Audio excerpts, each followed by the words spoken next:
Hi friends, ನಮಸ್ತೆ. Welcome back to my channel. ನಾನು ಇವತ್ತು ತರಕಾರಿ ಶಾವಿಗೆ ಬಾತ್ ಮಾಡುವ ರೆಸಿಪಿಯನ್ನು ತೋರಿಸುತ್ತೇನೆ. ತರಕಾರಿ ಶಾವಿಗೆ ಬಾತ್ಗೆ ಏನೇನು ಬೇಕು ಅಂತ ತೋರಿಸ್ತಾ ಇದ್ದೀನಿ. ಇದರಲ್ಲಿ 2 ಕಪ್ ಶಾವಿಗೆ ತಗೊಂಡಿದ್ದೀನಿ. ಸ್ವಲ್ಪ ಕ್ಯಾರೆಟು, ಸ್ವಲ್ಪ ಬೀನ್ಸು, 10 ಹಸಿಮೆಣಸಿನ್ಕಾಯಿ, ಸ್ವಲ್ಪ ಕಡಲೆಬೇಳೆ, ಸ್ವಲ್ಪ ಕಡಲೆಬೀಜ, ಸ್ವಲ್ಪ ಗೋಡಂಬಿ, ಕ್ಯಾಪ್ಸಿಕಮ್ಮು, ಶುಂಠಿ ಒಂದು ಇಂಚು ತುರಿದ್ಬಿಟ್ಟು ತಗೊಂಡಿದ್ದೀನಿ. ಸ್ವಲ್ಪ ಕರ್ಬೇವಿನ ಸೊಪ್ಪು, ಸ್ವಲ್ಪ ಕೊತ್ತಂಬರಿ ಸೊಪ್ಪು, 1 ಈರುಳ್ಳಿ, ಅರ್ಧ ನಿಂಬೆಹಣ್ಣು ಮಾಡುವುದನ್ನು ತೋರಿಸುತ್ತೇನೆ. ಅವಾಗೆ ತಗೊಂಡಿದ್ವಲ್ಲ ಶಾವಿಗೆ ಹಾಕ್ಕೊಳ್ಳಿ. ಸ್ವಲ್ಪ ತುಪ್ಪ ಇಲ್ಲಾಂದ್ರೆ ಎಣ್ಣೆ, ನಿಮ್ಮ ಹತ್ರ ಯಾವ್ದಿದ್ರೆ ಅದು ಹಾಕೊಳ್ಳಿ. ಗೋಲ್ಡನ್ ಕಲರ್ ಬರೋವರೆಗೂ ಫ್ರೈ ಮಾಡ್ಕೊಳ್ಳಿ. ನೋಡಿ, ಈ ತರ ಕಲರ್ ಬಂದಿದೆ, ಇಷ್ಟು ಹುರ್ಕೊಳ್ಳಿ. 5 ಸ್ಪೂನ್ ಎಣ್ಣೆ, ಸ್ವಲ್ಪ ಸಾಸಿವೆ, ಸ್ವಲ್ಪ ಕಡಲೆಬೇಳೆ, ಜೊತೆಗೆ ಕಡಲೆ ಬೀಜ, ಗೋಡಂಬಿ 2 ಸೇರಿಸ್ಕೊಳ್ಳಿ.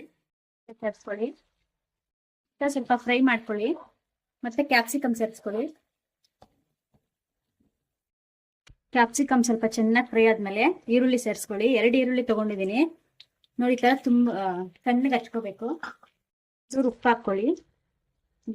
ಕರ್ಬೇವಿನ ಸೊಪ್ಪು ಸೇರಿಸ್ಕೊಳ್ಳಿ. ಈರುಳ್ಳಿ ಬಂದ್ಮೇಲೆ ನೋಡಿ, ತುರ್ದಿರೋದು ಶುಂಠಿ ಹಾಕಿ ಸೇರಿಸ್ಕೊಳ್ಳಿ. ಒಂದು ಸ್ವಲ್ಪ ಫ್ರೈ ಮಾಡ್ಕೊಳ್ಳಿ.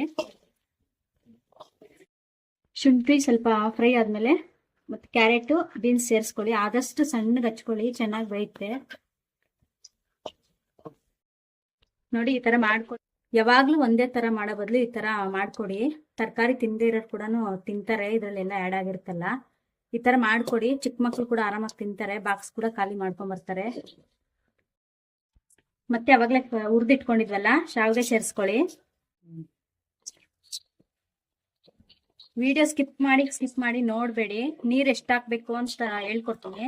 ಇಲ್ಲ ಅಂದ್ರೆ ಅದು ನೋಡ್ಕೊಳ್ಳಿಲ್ಲ ಅಂದ್ರೆ ಉದ್ರುದ್ರಾಗೆಲ್ಲ ಆಗಲ್ಲ. ಅವಾಗ್ಲೇ 2 ಕಪ್ ಶಾವಿಗೆ ತಗೊಂಡಿದ್ವಲ್ಲ, ಅದಕ್ಕೆ 1 ಕಪ್ ಮಾತ್ರ ಸೇರಿಸ್ಕೊಳ್ಳಿ ನೀರು. ಉಪ್ಪು ಸೇರಿಸ್ಕೊಳ್ಳಿ. ಇದಕ್ಕಿನ್ನೂ ಜಾಸ್ತಿ ನೀರು ಹಾಕೋಬೇಡಿ. ಮಿಕ್ಸ್ ಮಾಡ್ಬಿಟ್ಟು ಮುಚ್ಕೊಳ್ಳಿ. 5 ನಿಮಿಷ ಬೇಯಕ್ ಬಿಡಿ. ನೋಡಿ, 5 ನಿಮಿಷ ಆಗಿದೆ. ಆದಷ್ಟು ಕಮ್ಮಿ ಉರಿಯಲ್ಲೇ ಫುಲ್ ಕ್ಲೋಸ್ ಆಗೋ ತರ ಮುಚ್ಕೊಂಡು 5 ನಿಮಿಷ ಬೇಯಿಸ್ಕೊಳ್ಳಿ. ಏನಾದ್ರೂ ನಿಮ್ಗೆ ಕಮ್ಮಿ ಅನ್ಸಿದ್ರೆ ಒಂಚೂರು ನೀರ್ ಹಾಕೊಳ್ಳಿ, ಅಷ್ಟೇ. ಜಾಸ್ತಿ ಲಾಸ್ಟ್ ಅಲ್ಲಿ ಅರ್ಧ ನಿಂಬೆಹಣ್ಣು ತಗೊಂಡಿದ್ವಲ್ಲ, ಅದು ಸೇರ್ಸ್ಕೊಂಡ್ಬಿಡಿ. ಸೇರ್ಸ್ಕೊಂಡು ಒಂದ್ ಮಿಕ್ಸ್ ಮಾಡ್ಕೊಂಡು ಗ್ಯಾಸ್ ಆಫ್ ಮಾಡಿಬಿಟ್ಟು 2 ನಿಮಿಷ ಬಿಟ್ಬಿಡಿ. ನೀವು ಉದ್ರುದ್ರಾಗುತ್ತೆ. ನೋಡಿ ಫ್ರೆಂಡ್ಸ್, ಈಗ ರೆಡಿ ಆಗಿದೆ. ನೀವು ಈ ತರ ಮಾಡ್ಕೊಂಡು ತಿಂದ್ಬಿಟ್ಟು ಹೇಗಿದೆ ಅಂತ ಕಮೆಂಟ್ ಅಲ್ಲಿ ತಿಳಿಸಿ. Thank you for watching.